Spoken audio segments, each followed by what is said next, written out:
Hey everyone, welcome to part 9 of my $700 Volvo XC90 overhaul series. In today's video I'm going to be doing all the drivetrain fluids, so front diff, rear diff, Haldex, transmission, engine oil, and I'm even going to fix an issue I had with the washer fluid. So let's get to it. When you're under the car, you can look towards the back. When you move forward, you'll find the diff here, and the Haldex 4-wheel drive system.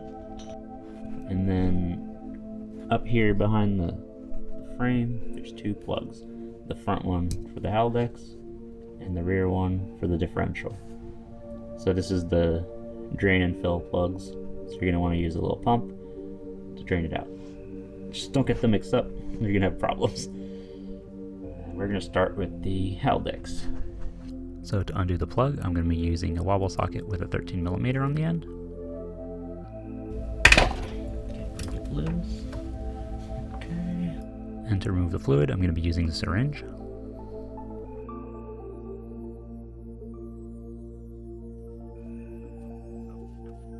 Now to really get the fluid out efficiently, you're going to have to angle the hose down and towards the front of the car to really be able to actually pull everything out.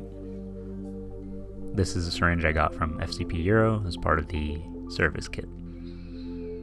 And be sure to prep a container to dump out the fluid that you pull into the syringe because it's going to take multiple passes.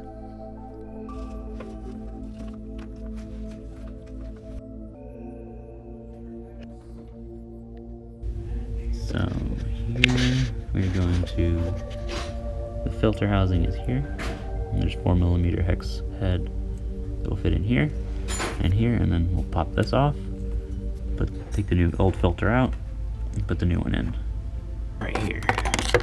There's two, one at the top and one at the bottom. So to remove the filter cap, first I started with an Allen key, and then later I used a 1/4-inch ratcheting wrench and a bit, both 4mm, and later on I actually figured out a much better way to reinstall it, so I'll be showing you that. So we have our top screw, and I'm going to use, I got a 1/4-inch ratcheting wrench. That's the 1/4-inch because it's the size of those sockets. So we should be able to fish it on there and unscrew it.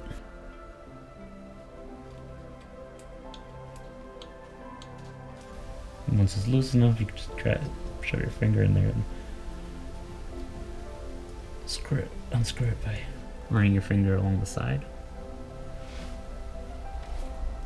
And a good way until you get there. So once you have this on, you're gonna have to reach with one finger and kind of hold it on there so that when you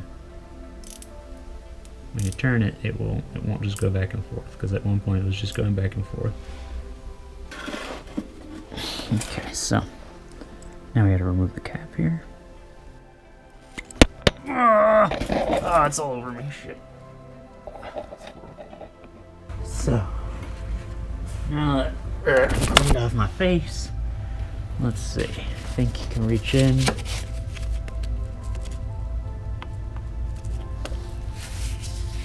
There's a spring here. What's that? You're looking at a filter like this, and the spring comes off the top, I think, yeah. And so you just pull out the spring, so that means we have to pull out the filter. Use a little pick, pull it forward, and it's gonna keep dripping, obviously. There we go. Ugh. Horrible. Now there's fluid all over everything.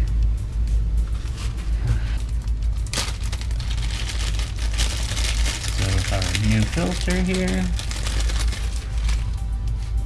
we are putting the spring towards the outside. You can push it up inwards and then forward. Here, like that, and just push it in. And now, our new cap comes with a better, like a heatsink type thing. So we're gonna have to line that on there, line that up. Which may make it a tiny bit harder because it's raised up. but it will cool it better. And we have some new bolts for it. So I'm gonna try pop this on.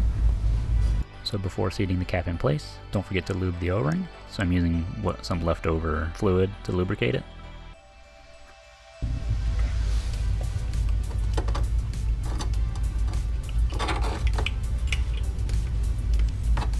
And here I'm getting the screws started with my fingers.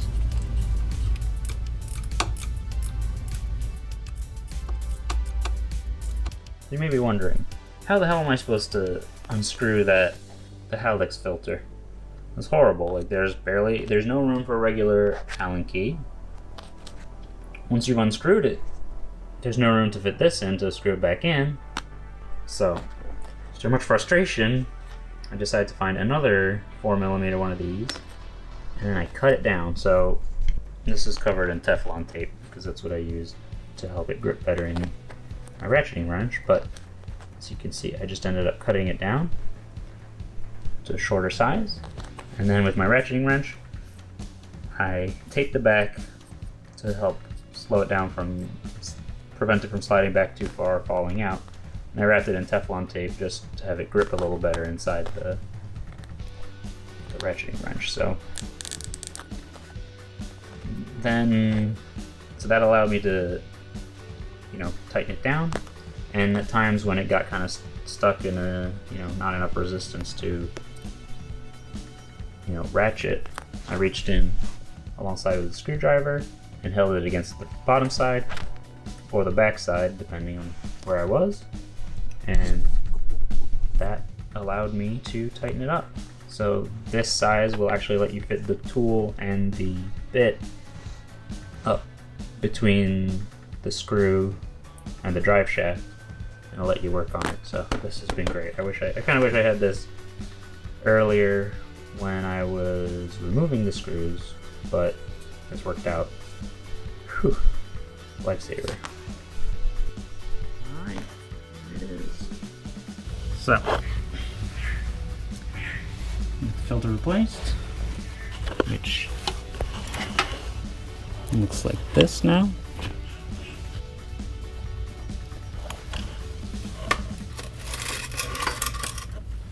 We are going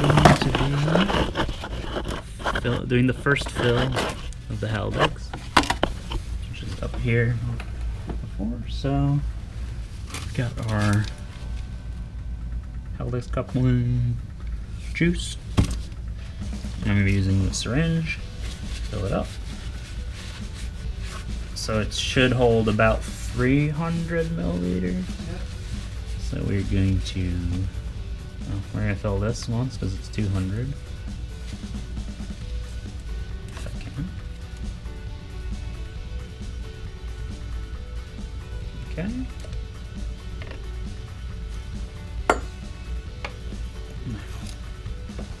Make sure it's in. Yep. And slowly. So these things are going to fill until it starts coming out.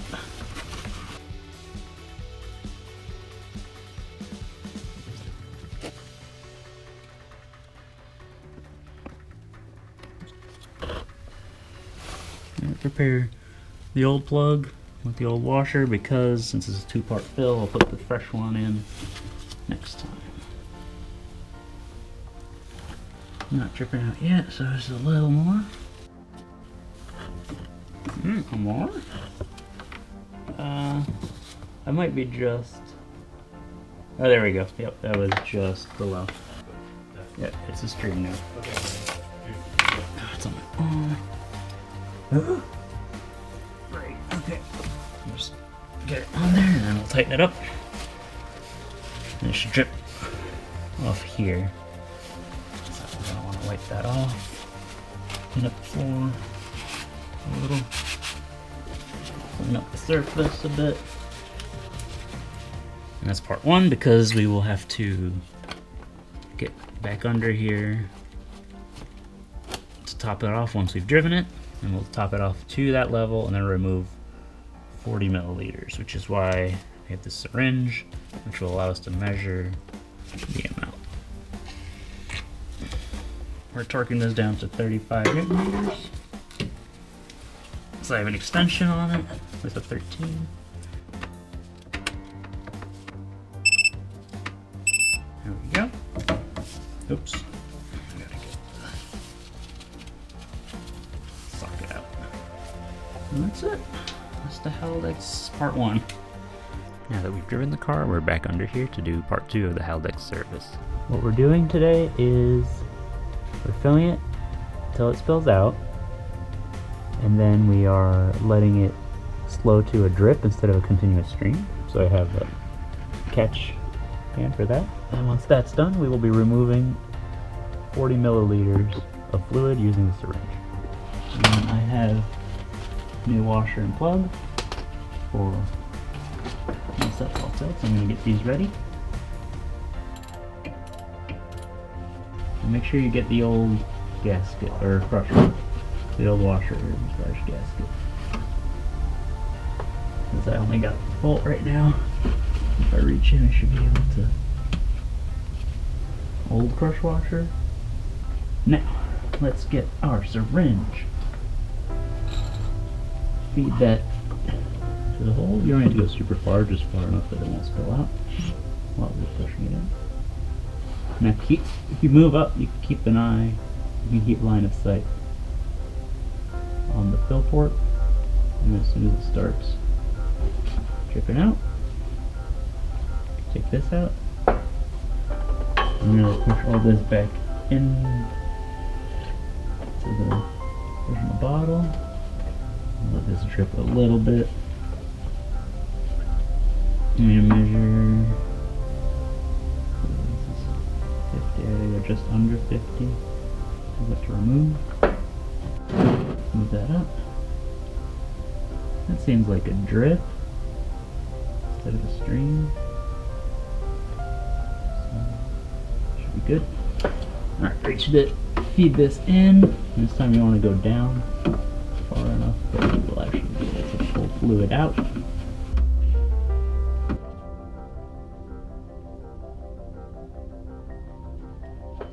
Now,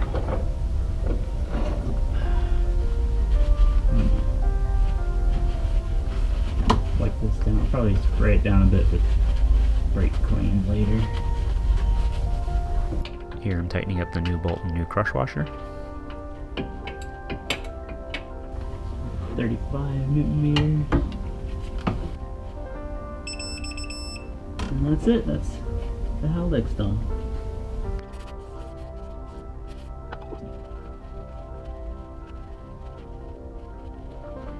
And the reason I'm doing this is so that if I have to come down here and check anything, or if I'm down here next time, I want to be able to see if anything is wet. And it's easier to do that if it's clean. Now we're going to change the transmission fluid. To access the dipstick from the bottom, you can reach behind the cross member and you can see the yellow handle right there. It's also accessible from the top, which I'll show later. And right here you can see the transmission drain plug, which is 24 millimeters.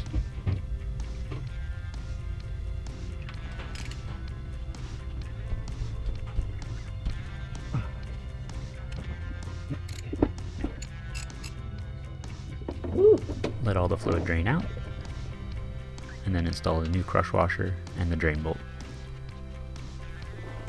And then the spec is 40 newton meters. I'll reach on here.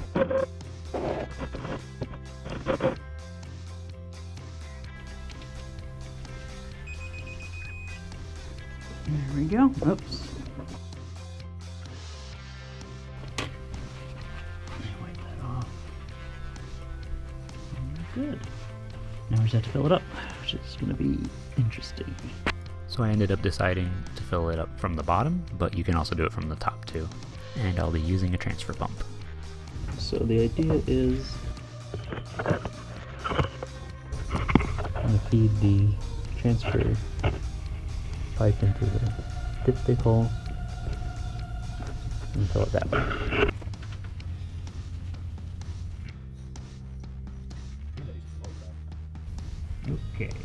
in. Let's kick in.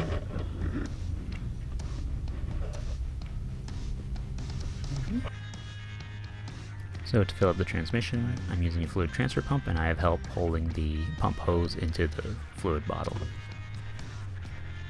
Aha! No! No! What? The hose came off the pump. The hose came off the pump and I got trans fluid on my leg. Okay.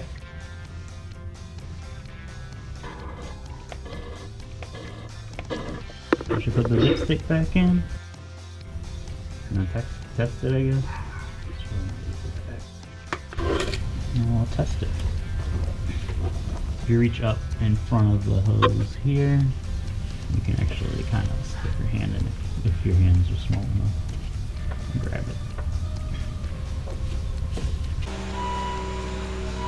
So with the transmission refilled, we are going to cycle through all the gears with the engine running. Engage all the gears. Neutral, drive, neutral, reverse, park, and that's good. Then we'll check the dipstick. So to reach the dipstick from the top, you can look down and you can actually see a yellow ring that indicates where the dipstick is. It's a little behind that. When checking your transmission fluid level, you should do it with the engine running. If it's low, you can use a transfer pump again, or a long funnel with the hose attached from the top. Okay, so this is our front bevel gear. It's going to take, I'm going to fill it up to where it drains. We're going to drain it. We're going to drain it first with the pump. Now we're going to fill it up to the fill level, and then you're going to remove 0.1 liters. So let's get started. It's a 13 millimeter. Okay.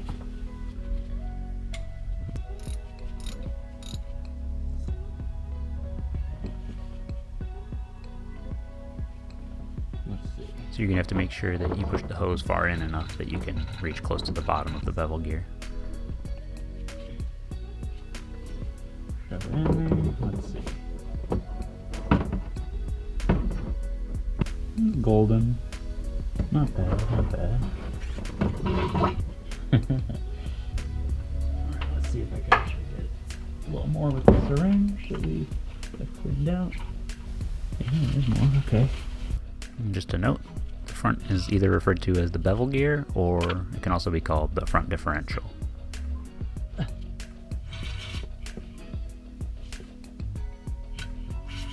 That's pretty good. With that done, we're going to put in Redline 75W90, synthetic oil, gear oil. We're going to feed this in partway. Doesn't have to go very far, just far enough to hold.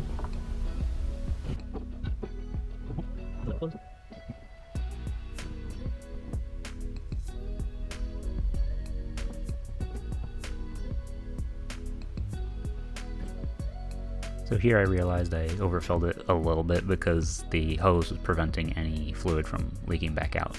So I'm letting it drain back out. With that, I'm gonna put it in and set it at 100 milliliters. Nope. I have to actually be in the right place to do this. Here I'm removing 100 milliliters.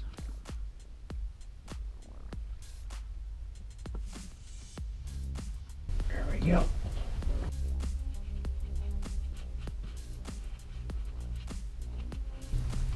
We are tightening this to 35 Newton meters.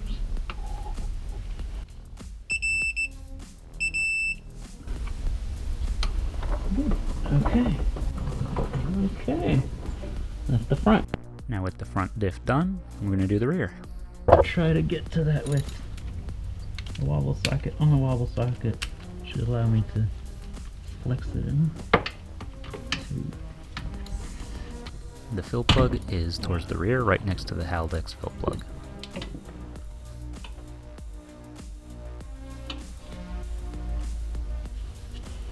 Looks pretty good. To remove the fluid with the syringe, we're going to want to aim it down into the back of the car so we can pull out as much as possible.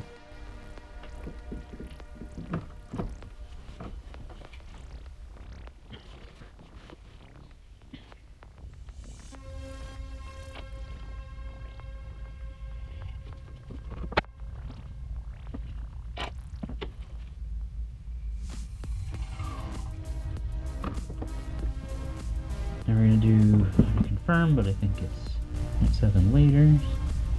And so to do that, we're going to fill that syringe up to 200 3 times for 600, and then 100 one last time. That'll be good.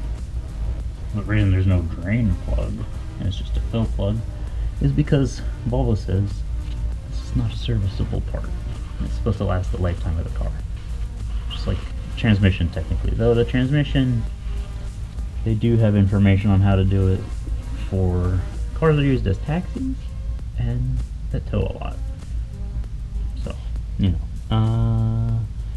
Okay, let me get my fluid here. But these, there's only information for the front one in the Volvo documentation. Because, and that is only, even that is only for, you know, when you replace it, knowing what to do.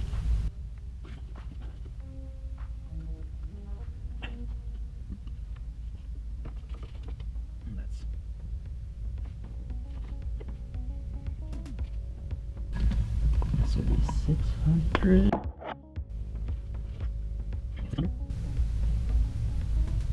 Yep, that's enough. So while I was aiming to put 700 milliliters in, it ended up spilling out, most likely because I wasn't able to drain all the fluid out using the syringe.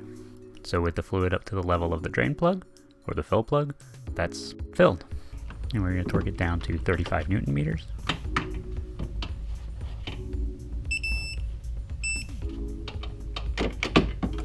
And that's it.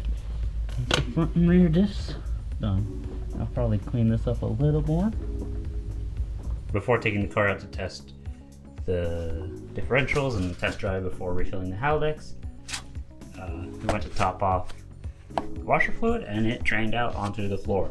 So I'm gonna have to see about adjusting that. So the washer system is in 2 parts. There's the fill neck and then the reservoir under the front.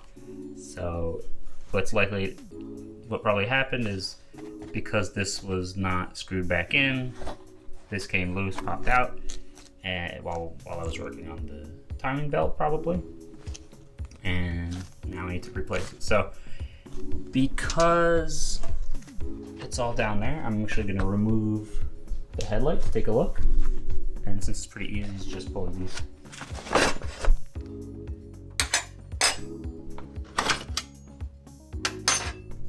I should be able to see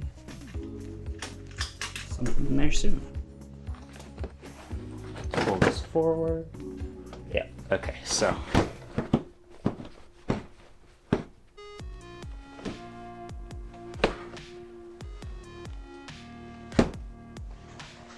So right there, the filler neck fits in right there. So I'm gonna undo this 8mm and see if I can pop it out and back in.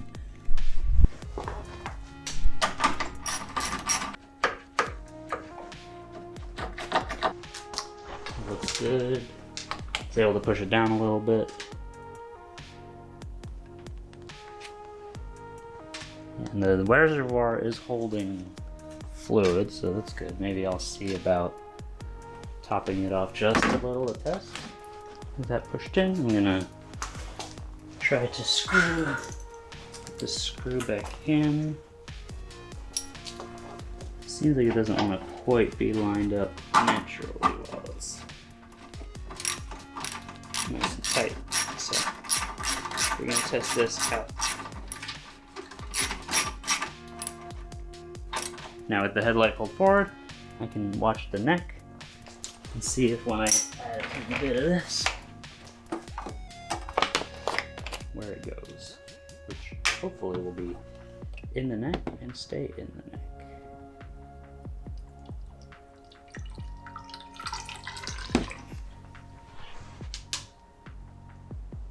Looks good.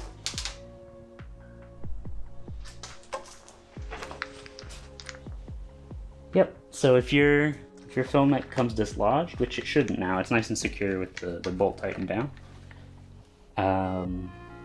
You can pull the headlight forward, check the joint. There's an O-ring in there, so it's possible it could go bad. And readjust it. So, good. Quick fix. Reinstalling the headlight. We are going to push this back in.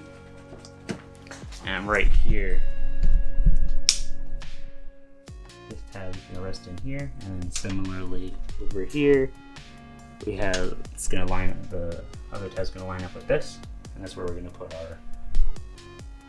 our little holders. So.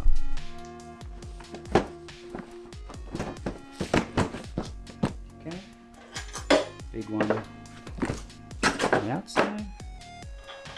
Small one on the inside. And that seems to be it. Yep, that's good. That's in, secure. Alright, nice work. Today, I'm doing an engine flush, which is going to be, I'm going to put the whole bottle of engine flush into the engine. This is a Liquimoly Pro Line engine flush, and we're going to run it for 10 to 15 minutes. And then drain it out and put some fresh oil in it. I'm actually putting a new filter and filter housing on it because the original filter is a little damaged. And then a new oil pan plug gasket. Okay. Funnel so I don't make a mess.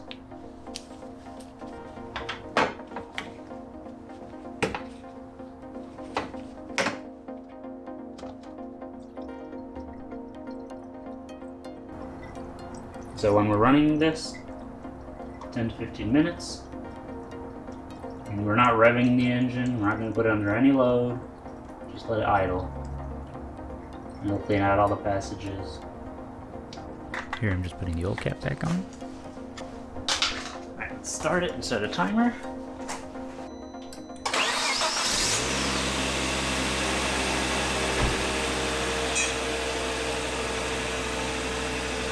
Don't forget to open your garage door if you're working inside.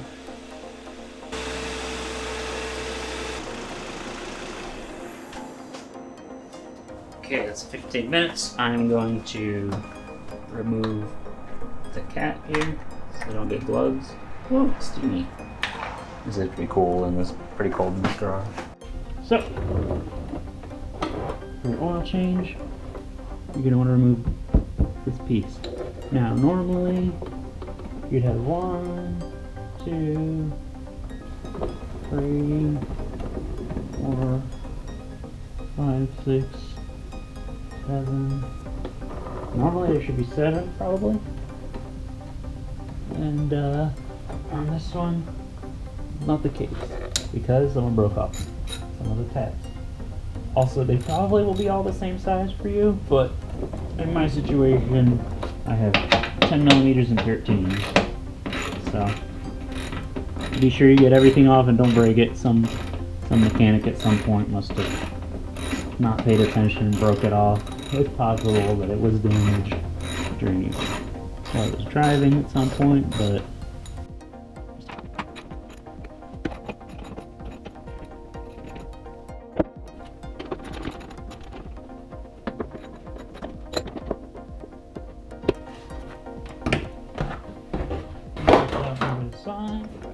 the oil filter is here in its housing, and the drain plug is right here. Who is toasty down here? I definitely want to be super careful because I don't want to burn myself, you know? Let's see. It's a 17. This since I torqued it down last, it should not be crazy tight. It's really tight.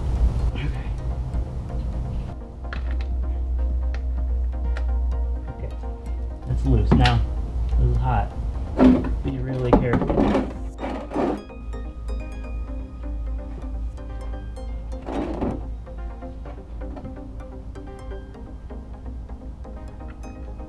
Ah. Got it on my arm, but I did burn. That's the brush washer. Actually, it's pretty clear.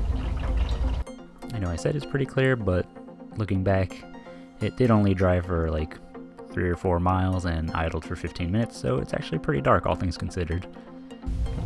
New washer.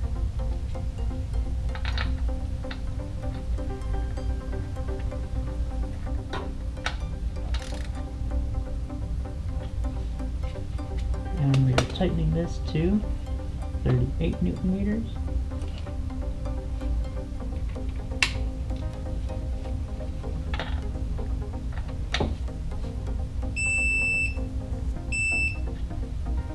Good. Now, move this over this side. So the oil filter wrench for the oil filter housing on this car is 86 millimeter by 16 flutes. Your filter wrench.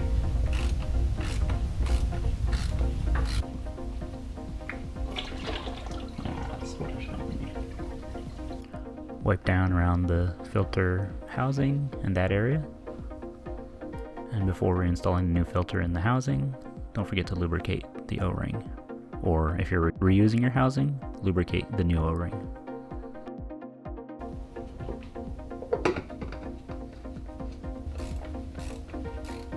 And then we're gonna, this one goes to 25 Newton meters. And the filter wrench I'm using is from a set I bought at Harbor Freight.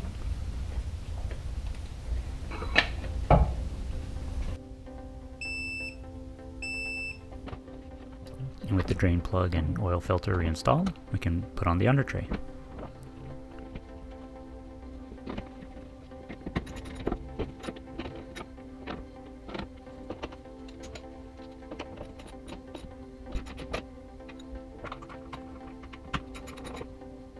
And with all the work done under the car, it's time to top up the engine.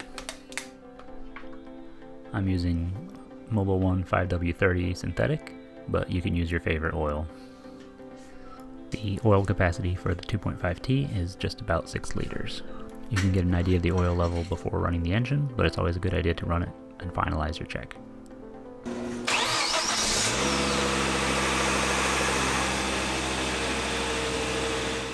You don't need to run the engine long, but just make sure you give it enough time to get oil in all the passages.